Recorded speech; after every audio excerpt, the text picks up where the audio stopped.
Hello everyone and welcome back to the channel the Twin Bros. My name is Adisha Chandel और आज की इस video में हम लोग क्लास 11 पॉलिटिकल साइंस का चैप्टर नंबर 6 करने वाले हैं जिसका नाम है जुडिशरी। इससे पहले हम लोगों ने दो ऑर्गन्स ऑलरेडी कवर कर रखे हैं।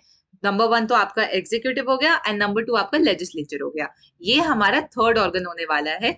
आपने अगर वो दोनों वीडियोस नहीं देखी तो आप वो दोनों वीडियोस भी देख सकते हैं, वो ऑलरेडी आपको चैनल पे मिल जाएंगी। So let us get started with the chapter. Chapter basically शुरू होने से पहले मैं एक बार समझा देती हूँ कि यहाँ पे हम लोग पढ़ेंगे कैसे। आप ये देख सकते हैं, ये जो पीडीएफ है, ये पीडीएफ आपको मिल जाएगा आपके यूट्यूब के डिस्क्रिप्शन बॉक्स में नीचे। ठीक है, अब ये पीडीएफ जो है, यहाँ पे सर्टेन पॉइंट्स है जो आप देख सकते हैं जो हाईलाइट किए हैं। अब ये हाईलाइटेड पोर्शन क्या है? ये फंडामेंटल आइडियाज हैं आपके चैप्टर्स के। ठीक है, सबसे इंपॉर्टेंट आइडियाज है आपके चैप्टर के। आप इनको अपनी एनसीईआरटी में भी अंडरलाइन कर सकते हैं। इससे क्या होगा, इससे आप एक बार एग्जाम से पहले इन पॉइंट्स को पढ़ सकते हैं एंड देन आपको अच्छे से रिकैप हो जाएगा। उसी के साथ साथ मैंने यहाँ पे बहुत सारे क्वेश्चंस भी दे रखे हैं, जैसे कि what is judiciary, why do we need judiciary. अब ये जो क्वेश्चंस हैं ये आपके एक्स्ट्रा क्वेश्चंस हो जाते हैं। So after this video is completed, आपको जब रिवीजन का टाइम हो, सबसे पहले तो आप अपने एनसीईआरटी के क्वेश्चन सॉल्व करेंगे क्योंकि वो आपके प्राइमरी क्वेश्चन होते हैं। एनसीईआरटी के क्वेश्चन बहुत ज्यादा इंपॉर्टेंट है, उनको सॉल्व करना मत भूलिएगा। उसके बाद आपको यहाँ पे ये जो एक्स्ट्रा क्वेश्चंस दिए गए हैं, आप इन क्वेश्चंस को सॉल्व करना। ये वाले जो क्वेश्चंस है ये आपके फर्दर एनहांस कर देंगे आपके अंडरस्टैंडिंग को, और उसी रीजन से मैंने यहाँ पे डाला है। इसके साथ साथ ये जो क्वेश्चन है ये यूजुअली एग्जाम में आपके आ जाते हैं ज्यादातर, तो तभी ये दोनों चीजों का ध्यान रखिएगा। So now let us get started with the chapter. अब चैप्टर जो है उसका नाम क्या है? जुडिशरी। जब मैं जुडिशरी शब्द बोलती हूँ तो बहुत सारे लोग होंगे जिनके दिमाग में मतलब लॉयर्स आ रहे होंगे, जजेस आ रहे होंगे, ब्लैक कोट्स आ रहे होंगे, हेवी डिस्कशन आ रहे होंगे, तारीख पे तारीख वगैरह सब आ रहा होगा दिमाग में। तो एग्जैक्टली यही आपका जुडिशरी का काम होता है। तो जुडिशरी का अगर हम लोग कह सकते हैं, जो प्रिंसिपल फंक्शन है जुडिशरी का, that principal function is to protect the rule of law and to ensure the supremacy of law. अब ये रूल ऑफ लॉ होता क्या है exactly? Rule of law basically वो आइडिया है कि जितने भी सारे इंडिविजुअल्स हैं, ठीक है, हमारे कंट्री के विद इन, चाहे वो इंसान रिच है, चाहे पुअर है, चाहे वो मैन है या फिर वुमेन है, किसी भी रिलीजन से बिलोंग करते हो, किसी भी कम्युनिटी से बिलोंग करता हो, all of them are subjected to the very same law. ठीक है, मतलब सबके लिए वो लॉ सेम रहेगा। ऐसा कोई भी इंसान नहीं होगा जिसको ज्यादा बेनिफिट मिलेगा because of whatever community they belong to. ठीक है, तो वो लॉ सबके लिए सेम होना is what is called rule of law. And to ensure supremacy of law का यहाँ पे क्या मतलब हो जाता है कि लॉ को कोई मतलब ऐसे कर नहीं सकता, निग्लेक्ट नहीं कर सकता। ठीक है, तो जब हम कहते हैं निग्लेक्ट नहीं कर सकता लॉ को, तो यहाँ पे हमारा मतलब है कि कोई लॉ को तोड़ नहीं सकता। ठीक है, कानून के विद इन ही वो फंक्शन कर सकता है, कानून के विद इन वो ऑपरेट कर सकता है। So that is the basic function, the principal function of your judiciary. उसके साथ साथ जो आपके राइट्स होते हैं इंडिविजुअल्स के, ठीक है, डिस्प्यूट्स आ जाते हैं कभी कभी लोगों के, सिविल क्रिमिनल डिस्प्यूट्स जो होते हैं, उन सब चीजों को कवर करना भी जुडिशरी का काम है। जब हम बात करते हैं इंडिपेंडेंस ऑफ जुडिशरी का, तो यहाँ पे हम लोग किस चीज के बारे में बात कर रहे हैं? इंडिपेंडेंस ऑफ जुडिशरी से हमारा ये मतलब है कि सबसे पहले जो बाकी के दोनों ऑर्गन्स है, दोनों ऑर्गन्स कौन से हैं? Legislature and executive. वो दोनों ऑर्गन्स जो हैं, they should not restrain the functioning of the judiciary. मतलब जो जुडिशरी की फंक्शनिंग है उसको रिस्ट्रेन नहीं करना चाहिए, उसको रोकना नहीं चाहिए इन दोनों ऑर्गन्स को। ठीक है, ये दोनों ऑर्गन्स अगर उसको रोक रहे हैं तो आपकी जो जुडिशरी है वो इंडिपेंडेंट नहीं है। उसी के साथ साथ जो आपकी जुडिशरी है उसको मतलब जो बाकी दो ऑर्गन्स है, they must not interfere with the decision of the judiciary. बाकी दोनों ऑर्गन्स को बीच में नहीं आना चाहिए कि नहीं तुम ये डिसीजन गलत ले रहे हो, ये वाला डिसीजन लो, ये वाला काम भी नहीं होना चाहिए। एंड फाइनली जो जजेस होते हैं, they must be able to perform their functions without any fear और फेवर। मतलब कि जो जजेस होते हैं, जो भी उनका डिसीजन होता है, that decision should be in accordance with rule of law. ठीक है, वो किसी से डर के डिसीजंस नहीं लेना चाहिए उन लोगों को, ना ही किसी के फेवर में आके उनको डिसीजन लेना चाहिए। तो हम कह सकते हैं कि आपकी जुडिशरी तब इंडिपेंडेंट है जब बाकी के दो ऑर्गन्स ना ही रिस्ट्रेन करें, ना ही इंटरफेयर करें, और जो जजेस हैं वो खुल्लम खुल्ला अपना डिसीजन ले सके विदाउट एनी फेयर और फेवर। ठीक है, ये तीन प्रिंसिपल्स आपके आ जाएंगे इंडिपेंडेंस ऑफ जुडिशरी में। बट जब हम इंडिपेंडेंस ऑफ जुडिशरी बोलते हैं तो इसका ये मतलब नहीं है कि जुडिशरी एक बहुत ऑल पावरफुल मतलब बॉडी बन जाती है। ठीक है, ऐसा नहीं है। जुडिशरी के भी खुद के लिमिट्स होते हैं, और जुडिशरी जो है it is accountable to the constitution. ठीक है, constitution and it is accountable to the people of the country. तो जुडिशरी जो है उसका जो पूरा पावर है वो कॉन्स्टिट्यूशन से आता है, एंड पूरा पावर जो है वो पीपल ऑफ द कंट्री से आता है। तो तभी जुडिशरी कोई ऐसा डिसीजन नहीं ले सकता जो मतलब मास पब्लिक को पसंद नहीं आएगा, राइट। तो उसको हमेशा रूल ऑफ लॉ के अकॉर्डेंस में चलना है, पर्सनल बिलीफ पर्सनल ओपिनियन को बीच में नहीं लाना है। अब जो इंडियन कॉन्स्टिट्यूशन है उसने बहुत ज्यादा मेजर्स इंप्लीमेंट करे इन ऑर्डर टू इंश्योर कि जुडिशरी जो है वो इंडिपेंडेंट रह सके, बिकॉज एक इंडिपेंडेंट जुडिशरी का होना is a very important feature of a democracy. ठीक है, आपकी डेमोक्रेसी तभी एक फुल्ली फंक्शनिंग डेमोक्रेसी हो सकती है जब आपकी जुडिशरी इंडिपेंडेंट हो। ठीक है, तो अब हम लोग जब पहले लेजिस्लेचर वाला चैप्टर पढ़ रहे थे तो हम लोगों ने डिस्कस किया था कि जो लेजिस्लेचर होता है उनका क्या काम होता है, उनका मेन काम होता है, जो प्रिंसिपल फंक्शनिंग होती है लेजिस्लेचर का, इज टू मेक लॉज। ठीक है, make laws and amend the constitution. And हम लोग अभी जब डिस्कस कर रहे थे जुडिशरी के बारे में तो हमने कहा the principal function of judiciary is to work in accordance with rule of law. तो यहाँ पे एक बॉडी है जो लॉ बना रही है, एक बॉडी है जिसको पावर मिल रही है फ्रॉम दैट लॉ, और उनको उस लॉ के अकॉर्डिंग ही अपना पूरा काम करना है। तो ऑब्वियस सी बात है कि ये जो दोनों बॉडीज है इनके बीच में बहुत सारे डिफरेंसेस आएंगे, बहुत सारी डिस्क्रिपेंसीज आएंगी। ठीक है, बहुत सारे इश्यूज आएंगे जिसके ऊपर ये मतलब अग्री नहीं करेंगे हर मोमेंट पे, राइट। तो तभी आप अभी 12th में भी आएंगे तो आप पढ़ेंगे कि कैसे लेजिस्लेचर एंड जुडिशरी के बीच में बहुत ज्यादा रिफ्ट्स आई थी, specially during the time of emergency. तो उसी रीजन से इन्होंने यहाँ पे मेक श्योर किया है कि जब जजेस का अपॉइंटमेंट हो तो लेजिस्लेचर इन्वॉल्व ना हो। ठीक है, इससे क्या होगा कि एक बायस फ्री अपॉइंटमेंट हो सकता है जजेस का। इसी के साथ साथ जो जज अपॉइंट होने चाहिए they must have experience as a lawyer और must be well versed in law. ये तो ऑब्वियस ही बात है, अगर उनको लॉ में बहुत ज्यादा वेल वर्स्ड होंगे तभी वो अच्छे से डिसीजंस ले पाएंगे, तभी वो critical and objectively right decisions ले पाएंगे। उसी के साथ जो जजेस होते हैं उनके पास एक फिक्स्ड टेन्योर प्रोवाइड किया जाता है कि आपको इतने साल काम करना है। यूजुअली ये जो टेन्योर होता है वो आपका बेसिकली रिटायरमेंट की एज तक चलता है, कि आप अपने रिटायरमेंट की एज तक काम कर सकते हैं। बहुत रेयर केसेस पे, ठीक है, एक्सेप्शनल केसेस में ऐसा पाया गया है कि जजेस हैव टू बी रिमूव्ड। ठीक है, अब ये जजेस का रिमूवल वाला प्रोसेस इंटायरली क्या होता है वो हम लोग आगे पढ़ने वाले हैं।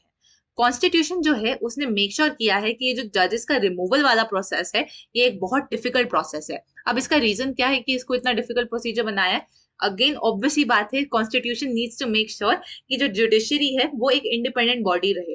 कोई भी इंसान है, अगर कोई जज है जो एक डिसीजन ला रहा है जो गवर्नमेंट को पसंद नहीं आ रहा या फिर लेजिस्लेचर को पसंद नहीं आ रहा, but that decision is a very important decision keeping in mind the common good of the people. तो ऐसा नहीं होना चाहिए कि लेजिस्लेचर एंड गवर्नमेंट उस इंसान को हटा दे, ठीक है, उस जज को हटा दे उस पोजीशन से, जिससे वो कभी आए ही ना, वो डिसीजन इंप्लीमेंट हो ही ना। तो उसी रीजन से जो रिमूवल वाला प्रोसीजर होता है वो बहुत ज्यादा डिफिकल्ट प्रोसीजर होता है, in order to make sure कि वो जो सिक्योरिटी रहती है ऑफिस की वो इंटैक्ट रहे। इसी के साथ साथ जुडिशरी जो है हमारी, it is not financially dependent on either the executive और लेजिस्लेचर। ना ही एग्जीक्यूटिव पे फाइनेंशियली डिपेंडेंट है, ना ही लेजिस्लेचर में। कॉन्स्टिट्यूशन जो है वो बेसिकली बताते हैं कितनी सैलरी कितनी अलाउंसेस होनी चाहिए। और जो आपके जजेस होते हैं उनके मतलब जो एक्शंस होते हैं they are immune from personal criticisms. And उसके साथ ही जुडिशरी जो है उसके पास है पावर टू पीनलाइज यानी punishment to those people who are found guilty of contempt of court. मतलब कि मतलब बहुत ज्यादा ब्रूटली मतलब कोर्ट के अगेंस्ट मतलब बोलना, ठीक है, कोर्ट के डिसीजन में इंटरफेरेंस लाना, बहुत ज्यादा दखल अंदाजी लाना इन अ वेरी मतलब आप ऑब्वियसली कोर्ट के साथ अग्री नहीं कर सकते हो हर मोमेंट पे, बट बहुत ज्यादा आप जब ब्रूटली चले जाते हो एंड यू मेक मतलब आप अपने राइट्स को ओवरडू कर जाते हो, राइट, तो उस मोमेंट पे कंटेम्प्ट ऑफ कोर्ट के उससे आपको पिनलाइज कर दिया जा सकता है। और जो पार्लियामेंट है, again it can not discuss the conduct of the जजेस except when the proceeding to remove अ जजेस इज बीइंग कैरिड आउट। मतलब कि पार्लियामेंट में आप डिस्कशन नहीं कर सकते हो कि जजेस क्या काम कर रहे हैं, कि ये जज अच्छा काम नहीं कर रहा, वो नहीं कर रहा। आप सिर्फ तभी कर सकते हो जब रिमूवल ऑफ द जज वाला काम चल रहा है, उसके अलावा आप नहीं कर सकते। So these are all the reasons कि मतलब these are all the ways in which our constitution ensures that the judiciary remains independent. ये आप लिख लीजिएगा, ये बहुत इंपॉर्टेंट है, आपको क्वेश्चन आ सकता है। नेक्स्ट टॉपिक जो हम करने वाले हैं दैट इज अपॉइंटमेंट ऑफ जजेस। और अपॉइंटमेंट ऑफ जजेस वाला टॉपिक जो है वो हमेशा एक पॉलिटिकली कंट्रोवर्शियल टॉपिक रहा है। इसका रीजन बेसिकली हम लोग वही एग्जैक्टली रीजन है कि जब लेजिस्लेचर होती है उसके बीच में बहुत ज्यादा मतलब डिस्क्रिपेंसीज आ जाती है, जुडिशरी के बीच में आ जाती है। जब गवर्नमेंट आपकी आती है तो गवर्नमेंट को सर्टेन पॉलिसीज लाने होते हैं, सर्टेन लॉज लाने होते हैं इन इफेक्ट, बट वो कर नहीं पाती है। क्यों नहीं कर पाती है? बिकॉज आपकी जो जुडिशरी होती है वो मतलब कभी कभी उनके साथ अग्री नहीं करती उन चीजों पे। तो तभी मतलब जो बहुत ज्यादा डिस्क्रिपेंसी आ जाती है, मतलब आपके एग्जीक्यूटिव्स, आपके लेजिस्लेचर एंड आपके जुडिशरी के बीच में, तभी ये हमेशा से एक पॉलिटिकल कंट्रोवर्शियल चीज रहा है आपका अपॉइंटमेंट ऑफ जजेस। एग्जैक्टली यही लिखा है इन्होंने यहाँ पे, the political philosophy of the जजेस, उनके views about active and assertive judiciary और controlled and committed judiciary have impacted the fate of legislatures enacted. और आपके बेसिकली काउंसिल ऑफ मिनिस्टर्स जो होते हैं, आपके गवर्नर्स जो होते हैं, आपके चीफ मिनिस्टर्स जो होते हैं, जो सीजेआई होते हैं आपके, ठीक है, all of these people influence the process of judicial appointment. तो आपका कौन कौन इन्वॉल्व होता है अपॉइंटमेंट के टाइम पे? Council of ministers, governor, chief minister and CGI. तो ये council of minister, governor and chief minister क्या है? ये आपके एग्जीक्यूटिव है, हमने इनके बारे में पढ़ रखा है। सीजीआई कौन है? वो बेसिकली उनके बारे में पढ़ते हैं। अब सीजीआई जो होते हैं, that person is the chief justice of India. Alright, chief justice of India by convention अगर हम लोग देखें तो ये वो इंसान होते हैं who is the senior most जज ऑफ द सुप्रीम कोर्ट। तो बेसिकली आजकल में यूजुअली क्या पाया गया है, यूजुअली जो सबसे सीनियर मोस्ट जज होते हैं सुप्रीम कोर्ट में, उनको चीफ जस्टिस ऑफ इंडिया बना दिया जाता है, बिकॉज उनके पास सबसे ज्यादा एक्सपीरियंस होता है, एक तरीके से हम कह सकते हैं, एंड दैट इज वाई उनको चीफ जस्टिस ऑफ इंडिया बना दिया जाता है। हाउएवर, ये जो रूल है ये 2 बार ब्रेक हो चुका है, ठीक है, 2 बार ऐसा देखा गया है कि चीफ जस्टिस ऑफ इंडिया वो इंसान बना है जो सीनियर मोस्ट पोजीशन पे ना हो। ये पहली बार हुआ था 1973 में, जब एन रे बने थे इंडिया के चीफ जस्टिस, एंड ये फिर उसके बाद हुआ था 1975 में with justice M H Beg being was appointed superseding justice H R Khanna, मतलब जस्टिस एम एच बेग को बनाया गया था। तो ये दोनों टाइम्स जो है ये इमरजेंसी के अराउंड वाले टाइम है, और ये आपको पता लगेगा 12th क्लास में इसके बारे में पढ़ाया जाएगा। अभी बस याद रखना कि ये 2 मोमेंट्स हुए थे ऐसे जहां पे सीनियर मोस्ट जज को सीजीआई नहीं बनाया गया था। बाकी जो जजेस होते हैं आपके सुप्रीम कोर्ट में, आपके हाई कोर्ट में, उनको अपॉइंट किया गया जाता है bye the president after the consultation of the CGI. मतलब सीजीआई के साथ वो कंसल्टेशन करते हैं प्रेसिडेंट, और उसके बाद वो डिसाइड करते हैं कि मतलब supreme Court and High court में कौन कौन से जजेस को अपॉइंट करना है। So this is again one functioning of the president, जो हम लोगों ने एग्जीक्यूटिव वाले चैप्टर में उतने ज्यादा डिस्कस नहीं किया था। तो आप यहाँ से भी लिख सकते हैं कि प्रेसिडेंट का फंक्शन ये भी एक और आपको मिल जाता है। इसके साथ आप देख सकते हैं कि बहुत सारे लोग होते हैं जो क्वेश्चन करते हैं कि ये कंसल्टेशन वाला इशू जो है सीजीआई का, ये कितना लेजिटिमेट है, ठीक है, क्या ये आप कर सकते हो, कितने हद तक कर सकते हो, और इस मैटर को बहुत बार डिस्कस करा गया है सुप्रीम कोर्ट में भी, ठीक है। तो ये 2 इश्यूज जो हैं वो है 1982 में एंड 1998 में।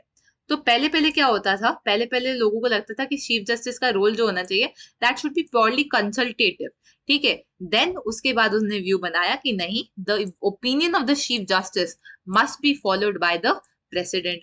कि पहले उन्होंने कहा कि नहीं, जो चीफ जस्टिस का रोल है वो कंसल्टेटिव ही होना चाहिए, मतलब चीफ जस्टिस कह सकते हैं कि हाँ इनको बना दो, but it is not bound on the president. अगर प्रेसिडेंट को लगे कि नहीं वो बनाना, तो नहीं बनाएंगे।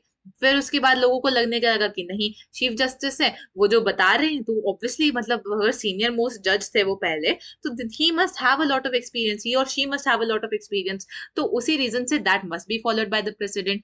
फाइनली अब जो यहाँ पे आ चुका है एक नोवेल प्रोसीजर, दैट इज कि चीफ जस्टिस जो होते हैं, that chief justice has to recommend name of persons to be appointed in consultation with 4 senior most judges of the court, ठीक है।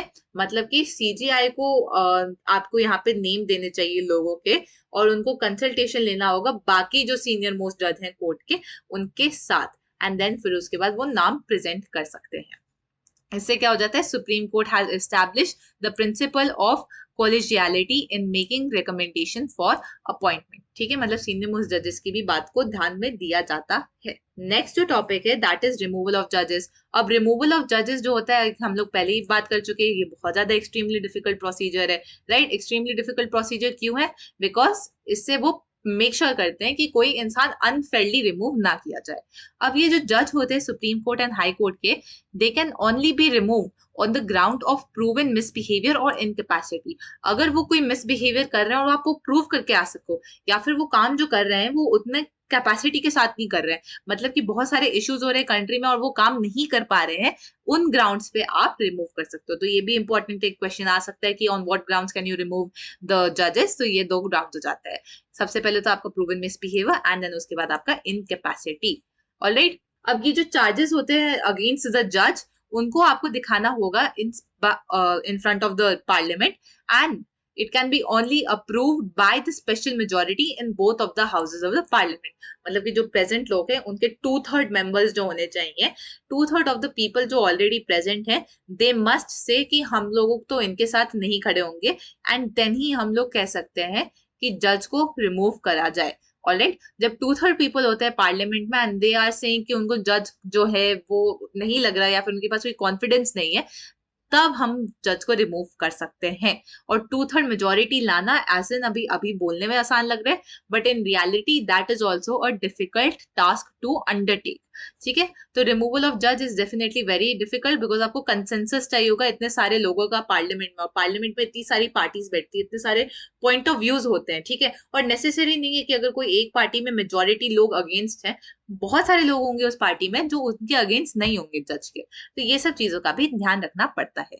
It should also be noted, अब देखो जब हम लोग अपॉइंटमेंट की बात कर रहे थे तो अपॉइंटमेंट के टाइम पे हम लोग ने कहा था कि लेजिस्लेचर इन्वॉल्व नहीं होता, एग्जीक्यूटिव इन्वॉल्व होता है, राइट? और रिमूवल के टाइम पे कौन इन्वॉल्व हो रहा है? आपका legislature. So the executive plays a crucial role while making the appointments, the legislature makes a crucial role while in the procedure of removal।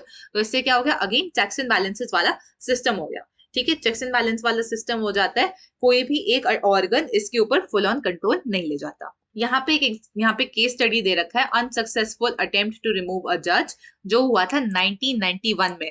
The first ever motion to remove a supreme court justice was signed by 108 members of parliament.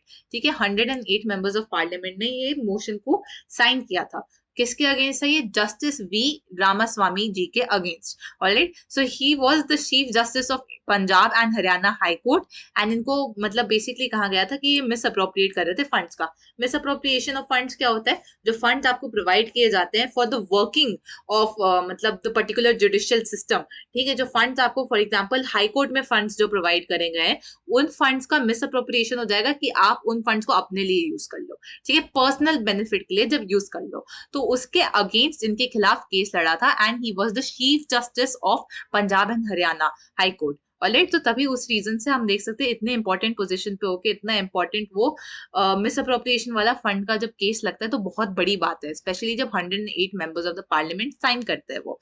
Alright, 1992 में वहां पे शुरू होती है आपकी proceedings.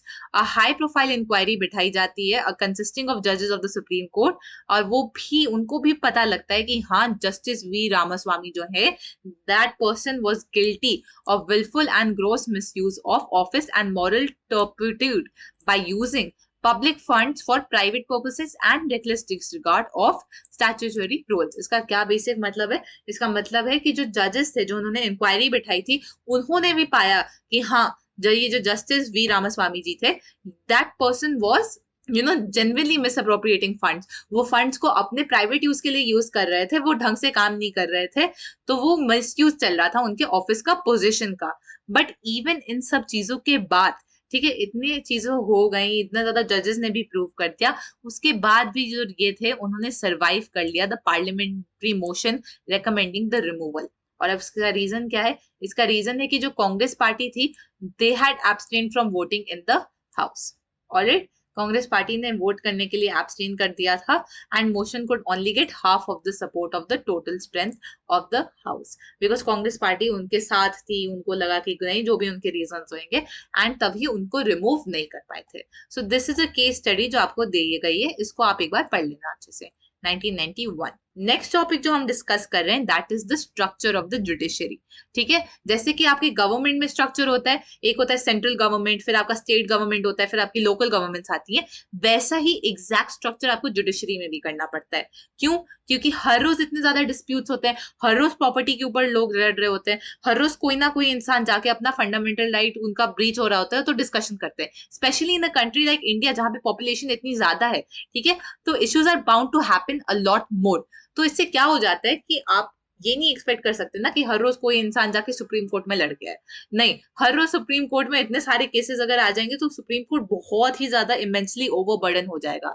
उसी reason से हमको बहुत सारे डिफरेंट डिफरेंट कोर्ट्स बनाने पड़ते हैं, और डिफरेंट डिफरेंट कोर्ट्स जिनकी डिफरेंट डिफरेंट जुरिस्डिक्शन होती है। तो सबसे नीचे से अगर शुरू करें तो सबसे पहले आपका आता है सबऑर्डिनेट कोर्ट्स। ठीक है, सबऑर्डिनेट कोर्ट्स जो होते हैं वो सबसे बॉटम लेवल पे होते हैं और ये सारे केसेस लेते हैं जो सिविल एंड क्रिमिनल नेचर के होते हैं। जो छोटे छोटे सिविल चीजें होती है जैसे प्रॉपर्टी डिस्प्यूट हो गया आपका, ठीक है, किसी घर वाले के साथ, आपका कोई क्रिमिनल मतलब केस पेंडिंग है, तो उन सब चीजों को यहाँ पे सबऑर्डिनेट कोर्ट में दिखाया जाता है।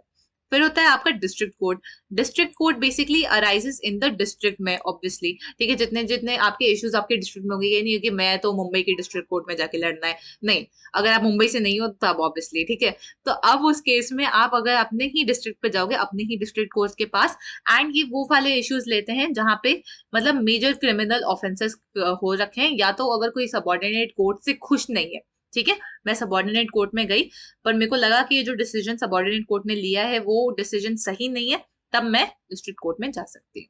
फिर आपका जो हाई कोर्ट होता है, अगेन जैसे डिस्ट्रिक्ट कोर्ट सबऑर्डिनेट कोर्ट के कोर्स आपके केसेस ले सकता है, हाई कोर्ट जो होता है वो अपील ले सकता है स्मॉलर केसेस से, ठीक है। जो लोअर कोर्ट्स होते हैं आपके, उनसे वो ऊपर ले सकता है केसेस को। उसके साथ साथ वो इशू करता है writs for restoring fundamental rights. Writs जो हमने ऑलरेडी पढ़ रखे थे, right, habeas corpus, mandamus, certiorari, quo warranto, वो वाले जो रिट्स होते हैं वो यहाँ पे हाई कोर्ट इशू कर सकता है, ठीक है। उसी के साथ साथ जो केसेस जो होते हैं आपके स्टेट के विद इन, वो हाई कोर्ट करता है। तो अगर आपके स्टेट में कोई इशू होता है, आप जिस स्टेट से बिलोंग करते हो जहाँ पे इशू है, उसी स्टेट में आप जाके लड़के आओगे। उसके साथ साथ exercise superintendence and control over courts below it. Exactly वही पॉइंट है कि वो कंट्रोल करता है जो कोर्ट्स उनके बिलो होता है। नेक्स्ट जो कोर्ट है हमारा, that is the supreme court of India, which is the apex court, right, सबसे ऊपर वाला कोर्ट। इसके जो डिसीजन होते हैं are binding on all courts, ठीक है। जो भी डिसीजन लेगा हर कोर्ट को उसको फॉलो करना पड़ेगा। Why? Because this is the supreme court. सबसे एपेक्स, सबसे इंपॉर्टेंट जो आपका डिसीजन मेकिंग होती है वो यहाँ पे होती है, ठीक है। ये जजेस को ट्रांसफर कर सकता है हाई कोर्ट्स के, कि इस जज को यहाँ इस हाई कोर्ट से दूसरे हाई कोर्ट में डाल दो, दूसरे हाई कोर्ट से तीसरे हाई कोर्ट में डाल दो। उसी के साथ साथ मूव कर सकता है केसेस। अगर उसको लगे कि एक हाई कोर्ट ढंग से काम नहीं कर रहा है किसी केस के ऊपर, तो वहां से वो ट्रांसफर कर सकता है केसेस दूसरे हाई कोर्ट में, और वो खुद ब खुद भी ट्रांसफर कर सकता है, ठीक है। मतलब कि अगर उसको लगे कि वो हाई कोर्ट से काम नहीं हो रहा, rather than transferring it to another high court, वो खुद भी वो केस उठा सकता है। तो ये आपके फंक्शनिंग हो जाती है सुप्रीम कोर्ट की, राइट। अगर हम सुप्रीम कोर्ट की फंक्शनिंग की और डिटेल में बात करें तो बेसिकली अगर हम देखें यहाँ पे इसकी पावर्स को इस फ्लो चार्ट में बहुत अच्छे से एक्सप्लेन किया है। सबसे पहले तो आपकी ओरिजिनल जो फंक्शनिंग आ जाती है सुप्रीम कोर्ट की, वो होती है अबाउट सेटलिंग द डिस्प्यूट्स जो अकर होते हैं between union and states and among states. इसका क्या मतलब होता है कि हम फेडरलिज्म जो सिस्टम चलाते हैं, हमारा फेडरलिज्म वाला सिस्टम, फेडरलिज्म क्या है, जहाँ पे एक सेंट्रल गवर्नमेंट होती है और आपकी स्टेट गवर्नमेंट्स होती है बहुत सारी।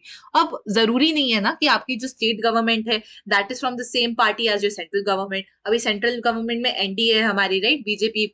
तो आपकी स्टेट में जरूरी नहीं है कि बीजेपी ही हो या फिर एनडीए वाली गवर्नमेंट ही हो, राइट, कोई और पॉलिटिकल पार्टी भी हो सकती है। तो इससे एक डिस्क्रिपेंसी ऑफ थॉट प्रोसेस आ जाता है। तो कभी कभी क्या होता है, जो स्टेट गवर्नमेंट है वो यूनियन गवर्नमेंट के साथ, जो सेंट्रल गवर्नमेंट है उनके साथ लड़ाई करने बैठ जाती है, कॉन्फ्लिक्ट अराइज हो जाते हैं। इसी के साथ साथ स्टेट्स के साथ अपने अपने में लड़ाइयां हो जाती हैं, ठीक है।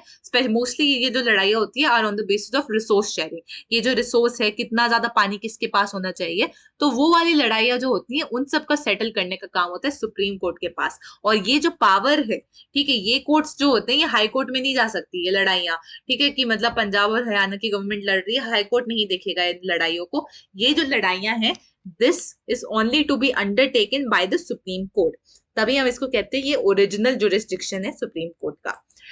अपीलेट जो जुरिस्डिक्शन होता है आपके सुप्रीम कोर्ट का, वो कहता है कि कोई भी लोअर कोर्ट में, फॉर एग्जांपल कोई सिविल, क्रिमिनल या कॉन्स्टिट्यूशनल केस लिया गया है, उसको अगर ऊपर हमको पहुंचाना है, अगेन जैसे मैंने आपको बताया कि अगर आप किसी कोर्ट में गए, डिस्ट्रिक्ट कोर्ट में गए या फिर हाई कोर्ट में गए, आपका कोर्ट जो केस था आपने उसको प्रेजेंट करा, पर आपको लगा कि जो डिसीजन है वो सेटिस्फैक्टरी नहीं था, आपको लगा कि जो डिसीजन लिया है वो सही नहीं है, तो आप जा सकते हो सुप्रीम कोर्ट के पास। तो वो वाला जो फंक्शनिंग होता है वो है एपलेट फंक्शनिंग। एडवाइजरी फंक्शनिंग क्या हो जाती है, प्रेसिडेंट को एडवाइस करना on matters of importance and law, वो वाला आपका होता है एडवाइजरी फंक्शनिंग।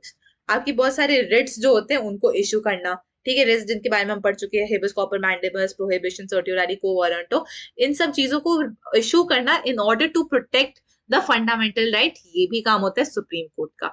इसी के साथ साथ सुप्रीम कोर्ट है उसको एक स्पेशल पावर दी गई है, that is it can grant special leave to an appeal from any judgment or matter passed by any court in the territory of India. Alright, तो मतलब कि स्पेशल लीव ग्रांट कर सकता है टू एनी अपील, कोई भी मतलब आपकी अपील दी गई हो उसको स्पेशल लीव ग्रांट करने की पावर भी सुप्रीम कोर्ट के अंदर अंदर ही आती है। अब इन सब चीजों को हम लोग और डिटेल में पढ़ते हैं। ओरिजिनल जुरिस्डिक्शन बेसिकली जैसे मैंने आपको बताया कि सुप्रीम कोर्ट जो है वो बता देता है कि मैं सबसे सारी चीजें मैं ही देखूंगा। ऑलराइट, तो supreme court of India establish it as an umpire in all dispute against, मतलब जो रिगार्डिंग द फेडरल मैटर, ठीक है, वो अंपायर अपने आप को बता देता है, जो आपके क्रिकेट मैच में अंपायर होते हैं वैसे एग्जैक्टली वो आपको बना देता है अपने आप को कि मैं ही सारी चीजों को रिजॉल्व करूंगा। तो ये जो ओरिजिनल जुरिस्डिक्शन की पावर है ये सिर्फ सुप्रीम कोर्ट के पास है, बाकी कोई केसेस ऐसे कहीं और पे नहीं लड़ सकते। रिट्स वाली जो इशू होती है, वो रिट्स जो होती है वो हाई कोर्ट भी इशू कर सकता है, right. But the person whose rights are violated have the choice of either approaching the High Court or approaching the Supreme Court directly. Alright, आप यहाँ पे किसी को भी अप्रोच कर सकते हो जब रिथ वाला जुरिस्डिक्शन की इशू आ जाती है। एपेलेट जुरिस्डिक्शन जो हम ऑलरेडी बात कर चुके हैं, नीचे वाले कोर्ट से ऊपर जाना। अब इसमें यहाँ पे सर्टेन चीजों का ध्यान देना होता है। अगर मेरे को हाई कोर्ट का डिसीजन अच्छा नहीं लगा, ठीक है, सही नहीं लगा, तो high court must certify that the case is fit for appeal, that it is to say that it involves a serious matter of interpretation of law or constitution. For example, अगर प्रॉपर्टी लॉ का कुछ case है छोटा मोटा सा और मुझे लगा कि नहीं ये मतलब हाई कोर्ट का डिसीजन नहीं है, और अगर हाई कोर्ट कहे कि नहीं यार ये तो कुछ नहीं है, लीगल सा इशू है, आप सुप्रीम कोर्ट में नहीं जा सकते हो, इसमें कुछ इंटरप्रिटेशन वगैरह नहीं है, जो है वो है, तो उस मोमेंट में हाई कोर्ट कह सकता है कि no we do not stand by कि आप सुप्रीम कोर्ट में जाके इसको डिस्कस करो। बट अगर मैं यहाँ पे कहूँ कि कोई इशू आता है आपको जहां पे फॉर एग्जाम्पल फंडामेंटल राइट्स के ऊपर, राइट, कि there are people who belong to who are non binary for example, right, तो उनको है कि उनको अपने लिए एक नया वॉशरूम चाहिए या फिर जनरल न्यूट्रल वॉशरूम चाहिए, because they don't want to go to the men's washroom of the women's washroom. तो अब ये वाली जो चीजें आ जाती हैं यहाँ पे आपको लॉ को बहुत ज्यादा इंटरप्रेट करना पड़ेगा, right, because there will be many views and many point of views जो आपको पिकअप करने पड़ेंगे हर जगह से। तो ये वाले इश्यूज जो हो जाते हैं वहां पे हाईकोर्ट कह सकता है हाँ ये ऊपर जा सकता है, ये वाले केसेस ऊपर जा सकता है। इसी के साथ साथ क्रिमिनल केसेस में जहां पे लोअर कोर्ट में डेथ सेंटेंस दे दिया जाता है, right, for example high court में कोई केस होता है वहां पे डेथ सेंटेंस दे दिया जाता है, वो डेथ सेंटेंस सुना ही जाता है सुप्रीम कोर्ट में, सुप्रीम कोर्ट में भी उसको सुना जाता है, ऑलराइट। बट ऑब्वियसली आपको मेक श्योर करना है कि सुप्रीम कोर्ट के पास ही at the end of the day power होती है, उसको कोई केस लेना है या फिर नहीं लेना है, हाई कोर्ट मना करे ना करे सुप्रीम कोर्ट को कुछ फर्क नहीं पड़ता है। अगर सुप्रीम कोर्ट को कोई केस लेना है, बिकॉज ऑब्वियसली वो हर चीज की फंक्शनिंग भी देखता रहता है, ठीक है, तो वो वाला केस ले लेगा। तो जो एपेलेट जुरिस्डिक्शन होती है, it means that the supreme court will reconsider the case and the legal issues involved in it, alright. Next जो है advisory jurisdiction. Advisory jurisdiction again ये वही चीज है जहाँ पे उनको एडवाइजर्स प्रोवाइड करने हैं प्रेसिडेंट को कि ये जो बिल है इसमें ये चीजों पे ध्यान दीजिए, या फिर आप लेजिस्लेचर की फंक्शनिंग पे यहाँ पे आप उनसे बात कर सकते हो, आप एग्जीक्यूटिव्स की फंक्शनिंग में यहाँ पे बात कर सकते हो। बट अगेन यहाँ पे जो सुप्रीम कोर्ट बोलते हैं प्रेसिडेंट को, ठीक है, अब वो प्रेसिडेंट उनके साथ अग्री करे ना अग्री करे वो इम्पोर्टेंट नहीं है, ठीक है, वो आपका कंपलसरी नहीं है कि अगर सुप्रीम कोर्ट ने बोल दिया तो अब आपको उस पर एक्ट करना ही पड़ेगा, राइट, और ना ही प्रेसिडेंट को मतलब ना ही सुप्रीम कोर्ट को वहां पे एडवाइस देने की भी जरूरत होती है, राइट। पर इसका फिर फंक्शनिंग क्या हो गया, इसका फंक्शनिंग बेसिकली दो है। सबसे पहले तो गवर्नमेंट को लीगल ओपिनियन मिल जाता है, राइट। अब गवर्नमेंट के अंदर अंदर चाहे जितने भी लॉयर्स हो, अगर सुप्रीम कोर्ट आके आपको बोल रही है, because supreme court is the apex court, अगर वो आपको कोई लीगल मतलब ओपिनियन प्रोवाइड कर रही है गवर्नमेंट को कि नहीं आप ये जो लॉ लाना चाह रहे हो, आप ये जो एक्शन लाना चाह रहे हो, इसमें लीगल इश्यूज बहुत सारे हो सकते हैं, तो वो सारी चीजों को अच्छे से डिस्कस करने वाला काम मिल जाता है। उसी के साथ साथ आपको मतलब गवर्नमेंट जो है it can make suitable changes in its actions and legislatures, ठीक है, मतलब अगर सुप्रीम कोर्ट कहती है कि आप जो अभी कर रहे हो वो बहुत गलत है, आपको थोड़ा लीगली इसमें कुछ काम करना चाहिए, तो वो वाली चीजें गवर्नमेंट ऑलरेडी अपना फर्स्ट हैंड से कर सकती है।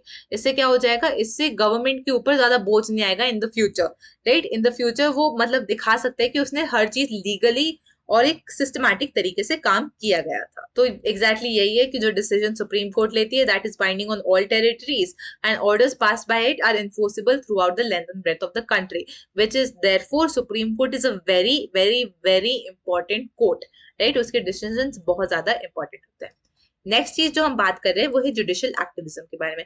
अब एक्टिविज्म क्या होता है, आपने देखे होंगे कि बहुत सारे लोग होते हैं वो अपने आप को एक्टिविस्ट्स कहलाते हैं, right. So human right activists, women right activists, है ना। तो ये जो एक्टिविस्ट होते हैं ये क्या करते हैं, वो एक्टिविटीज करते हैं इन दोस पर्टिकुलर एरिया, ठीक है, इन दोज एक्टिविज्म्स करते हैं वो इन पर्टिकुलर एरियाज। तो फॉर एग्जांपल ह्यूमन राइट्स हो गया, तो ह्यूमन राइट एक्टिविज्म क्या हो जाएगा कि ह्यूमन राइट्स के इश्यूज को ऊपर रखना, जिससे जो एग्जीक्यूटिव है या फिर जो भी ऊपर की बॉडीज है वो सुन सके एंड पीपल जो है उनको ज्यादा अवेयर बना सके। तो जुडिशियल एक्टिविज्म क्या होता है, जुडिशियल एक्टिविज्म जो होता है ये बेसिकली ऐसा तरीका है जिससे जुडिशरी को हम लोग ज्यादा अप्रोचेबल बना सके।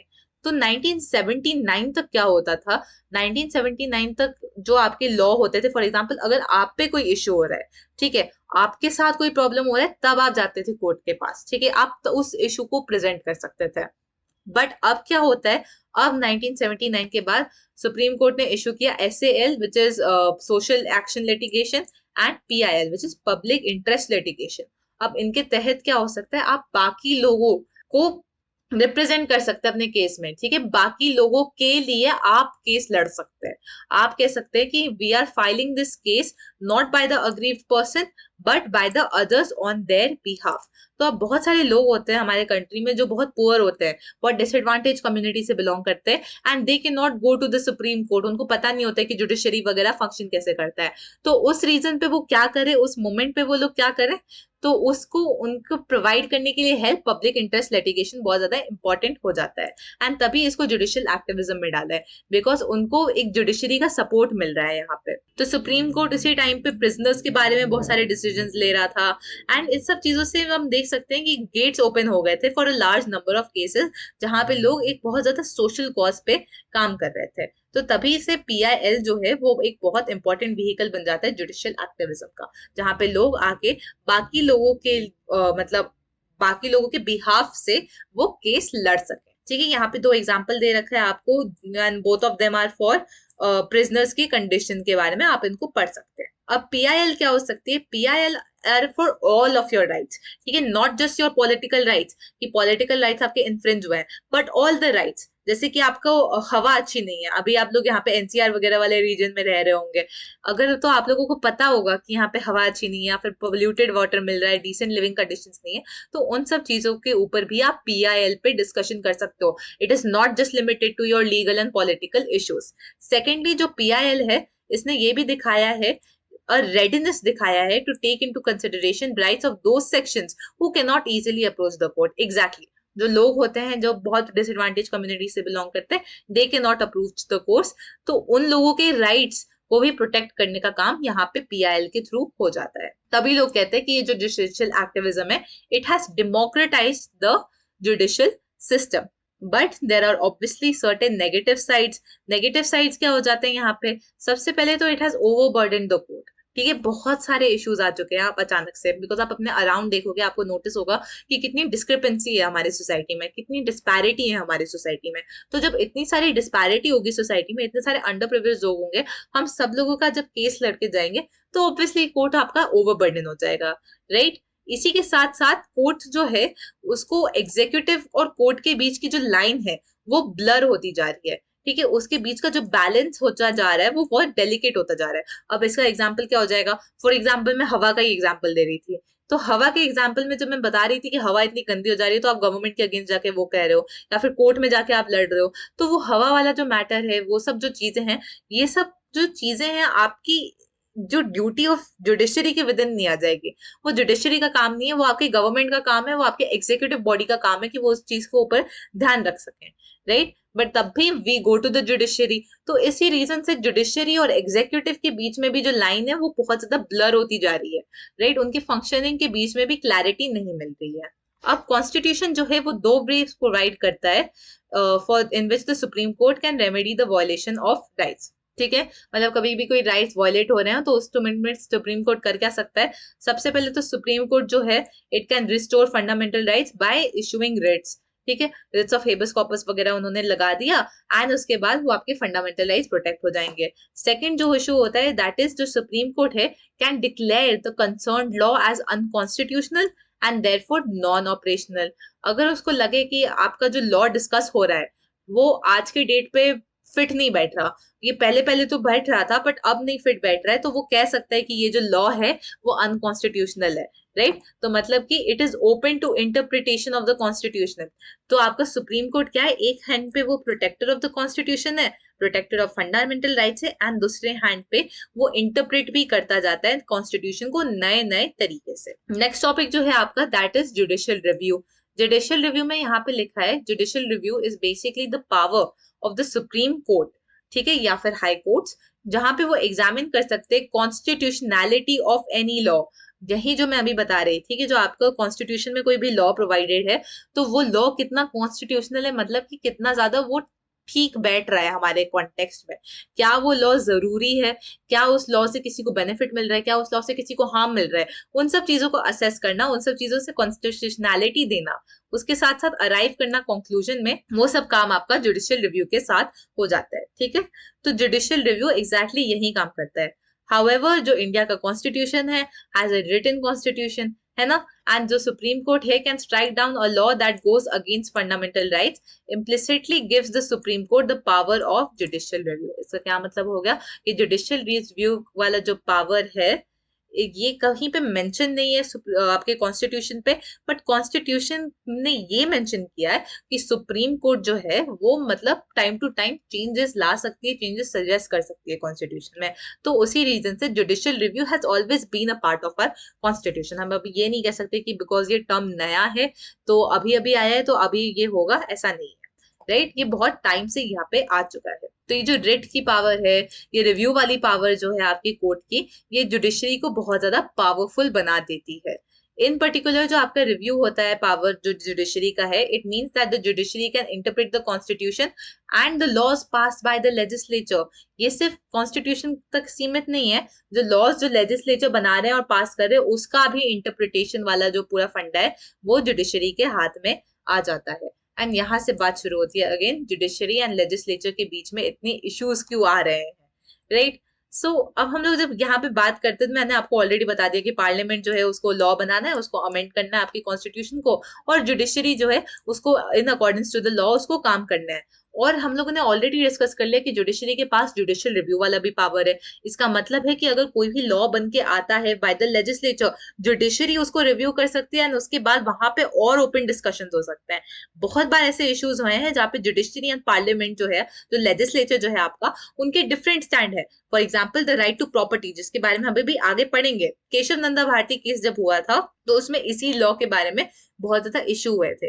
ये जो केस था ये 1973 में लड़ा गया था कि राइट टू प्रॉपर्टी क्या वो एक फंडामेंटल राइट होना चाहिए, ठीक है। एंड कौन कौन से इसका बेसिक यहाँ पे जो पॉइंट था इस केस का वॉज कि पार्लियामेंट कितना ही अमेंड कर सकता है आपके कॉन्स्टिट्यूशन को, क्या कॉन्स्टिट्यूशन बहुत ज्यादा अमेंड हो सकता है, पार्लियामेंट कितने लिमिट में आपके कॉन्स्टिट्यूशन को अमेंड कर सकता है, वो वाली सारी डिस्कशंस इस केस से शुरू हुई थी, राइट। तो सबसे पहला तो यहाँ से केस से निकला था कि जो राइट टू प्रॉपर्टी है was no longer considered a basic structure of the constitution। ठीक है, उन्होंने कहा कि नहीं ये basic structure of the constitution अब नहीं कंसिडर किया जाएगा। सेकेंडली द कोर्ट जो है reserve to itself the right to decide whether various matters are part of the basic structure of the constitution. और जो है कोर्ट, उन्होंने खुद पे कहा कि वो खुद अब कोर्ट डिसाइड करेगा कि कोई इशू जो है वो बेसिक स्ट्रक्चर बनना चाहिए या फिर नहीं बनना चाहिए।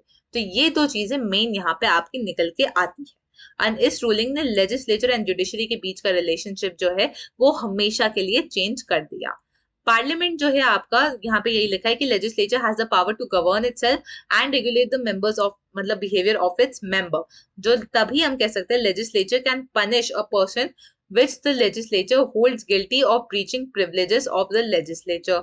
सिमिलरली जो कॉन्स्टिट्यूशन है वो प्रोवाइड करता है कंडक्ट ऑफ जजेस can not be discussed in the parliament. तो यहाँ पे बेसिकली जो हम लोगों ने ऑलरेडी पढ़ रखा है कि लेजिस्लेचर एंड जुडिशरी के बीच में रिलेशनशिप कैसी है, लेजिस्लेचर अपने आप को कैसे कंट्रोल करता है, इन्हीं चीजों को उन्होंने बहुत फटाफट छोटे छोटे फॉर्म में लिख दिया है। तो यहीं पे जो मैंने आपको पहले कहा था, डिस्कस किया था कि जो जजेस की डिस्कशन होती है, राइट, वो जजेस क्या डिसीजंस ले रहे हैं वो सारी चीजें आप पार्लियामेंट में ओपनली डिस्कस नहीं कर सकते हो। Similarly judiciary too has criticised the legislature and issued instruction to the legislature about the conduct of legislative business.